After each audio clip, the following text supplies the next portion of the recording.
Olá, alegria de estar aqui com você e de compartilhar um artigo bem profundo sobre o karma, de autoria de Julia Campbell Verplank. Ela usava também os pseudônimos de Jasper Niemand e Julia Kitley. Julia ela foi uma aluna de William Quan Judge na Sociedade Teosófica nos Estados Unidos, finais do século XIX, e ela escreveu um livro muito bonito chamado A Luz Maravilha e Outras Histórias, Verdadeira Filosofia para Crianças. Foi traduzido e editado em português pelo Projeto Pioneiros. Ela também compilou as cartas de William Judge no livro Cartas que me ajudaram, também lançado no Brasil pelo Projeto Pioneiros. Mas vamos então ao artigo Karma. A lei do karma, ou ação, é um dos principais ensinamentos da filosofia oriental. É declarada como uma lei universal, tendo sua raiz ou base na expiração, ação, e inspiração, reação, de Brahma, o grande sopro ou motor invisível, de cujo movimento na matéria todas as coisas são evoluídas. Há uma coisa que podemos prever para a ação, isto é, reação. Este fato indica o método do karma.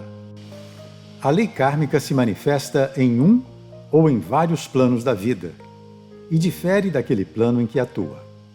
Newton expressou um modo de karma no plano físico quando formulou sua primeira lei do movimento, a saber, ação e reação são iguais e opostas em direção. Fisiologistas e psicólogos nos dizem que esta regra é válida na emoção e também na ação e reação nervosas. A Bíblia Ocidental expressa karma para o plano moral quando diz: não vos enganeis, Deus não se deixa escarnecer. O que semeastes, isso colhereis. Esta causalidade ética, esta reação moral, esta conservação e intercorrelação de energia mental, moral e psíquica também é karma. Podemos imaginar que quando um homem faz uma ação egoísta ou pensa um pensamento egoísta, ele vai para o rápido e sutil mundo etérico como uma vibração específica, colorida, por assim dizer, com sua coloração mental e moral, carregando seu selo naquela proporção vibratória que é sua. Podemos imaginá-lo emitindo uma energia implacável para aquele éter, que responde poderosamente ao tremor de um pensamento e assim afetando, como a ciência moderna nos diz, as estrelas distantes com sua palpitação dinâmica. Nos confins de um sistema, essa energia deve retornar, e ela reage naturalmente ao longo da linha de menor resistência. Reage à esfera ou base da qual emergiu, e que a atrai poderosamente, trazendo consigo tudo que reuniu para si no curso daquela longa jornada, e tendo efeito de várias maneiras sobre o fazedor, o Criador, a quem retornou. Nem esse retorno é sempre feito na mesma breve vida humana. Portanto, temos a reencarnação como a companheira ou extensão do karma. A alma é atraída de volta à vida terrena repetidamente pelo retorno, ou redespertar de suas energias adormecidas, autogeradas e responsivas aos planos materiais do ser. A substância única, o akasha, mula prakriti, a éter, chame como quiser, aquela da qual todas as coisas são evoluídas, é, em virtude de sua constituição atômica e leis magnéticas, o grande agente do karma. Por meio dela, todas as coisas e seres, nela imersos e por ela saturados, tornam-se os instrumentos menores da lei. Karma é de fato ação e reação, como dissemos. Tudo o que é, foi ou será feito ocorre em virtude desta lei de causa e efeito. Toda ação é o resultado de ação anterior. Sua justiça é perfeita, seu equilíbrio inabalável. Ela provê que todas as coisas retornarão à sua fonte. Em meio a miríades de causas tangenciais, seus delicados ajustes e reajustes são infalíveis, porque cada ação tem seu devido equilíbrio e efeito. Imagine o inverso do caso acima declarado, e conceba um homem altruísta, agindo apenas por um senso de dever e de acordo com a tendência progressiva da lei evolucionária. Como por sua luz, ele vê que a humanidade é uma e inseparável, seus atos não terão coloração pessoal.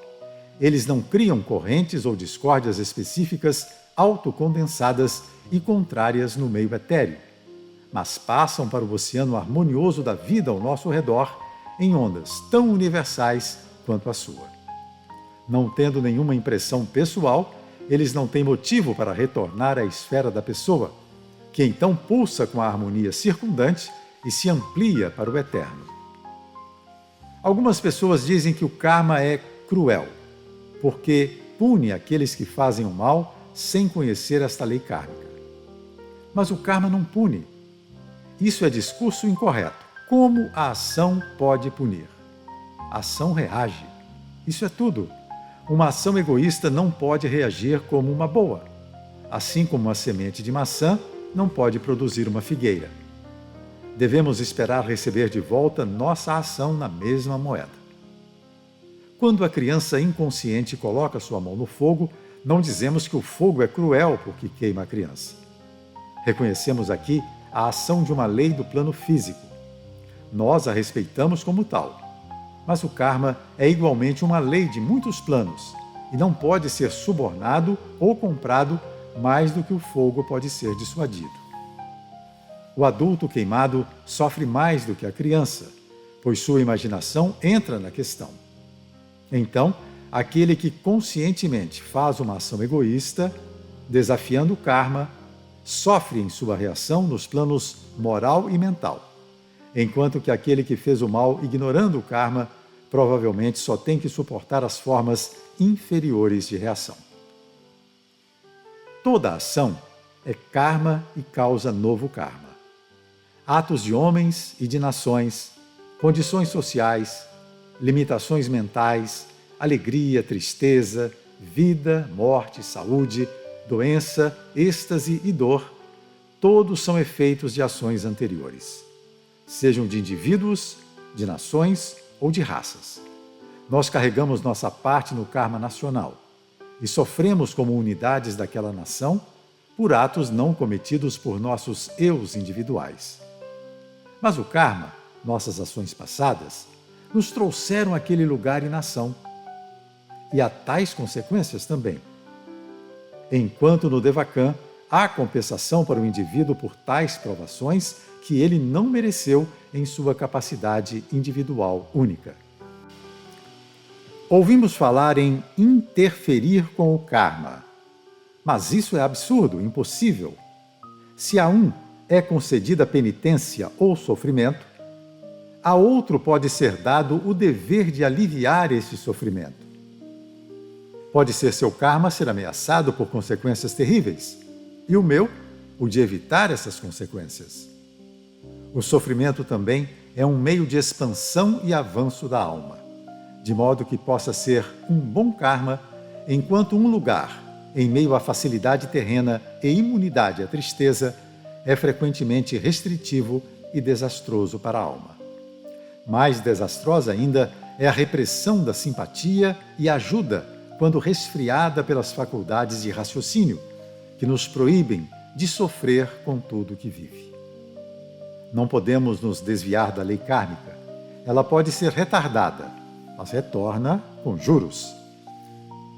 A lei é divina, nós não a fazemos. Nós apenas colocamos em movimento causas que esta lei pré-existente de ação e reação nos retorna como efeitos. Nós engendramos essas causas e, em relação a elas, nós exercemos o livre-arbítrio, pelo menos até que as inúmeras causas, reagindo, enfraqueçam esta vontade. Somente na ação está o registro de todos os atos e pensamentos. Sua impressão sobre a substância única constitui o verdadeiro livro do julgamento.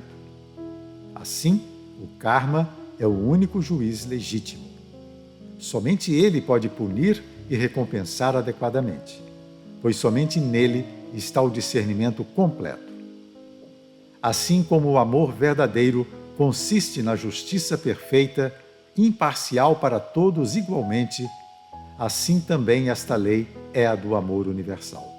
Somente ela impele a alma, através da experiência e da miséria do eu, até a expansão para o altruísta e o universal. No entanto, diz Júlia no final do seu artigo, há uma maneira de escapar do karma, ou seja, tornando-se ele. O dever, feito por si só, independentemente dos resultados, agindo ou abstendo-se de agir, porque é certo fazê-lo, pois só o dever é nosso, nós assim, por nossa devoção interior, nos tornamos um com aquela lei obedecida por nós. Não mais seus instrumentos inconscientes, somos seus agentes conscientes, partes dela mesma, ouvintes e praticantes de sua primeira grande injunção. E aqui a citação de uma frase de A Voz do Silêncio. A inação, num ato de misericórdia, torna-se uma ação num pecado mortal. Muito obrigado a você pela sua companhia, boas reflexões e até o próximo Cá Entre Nós.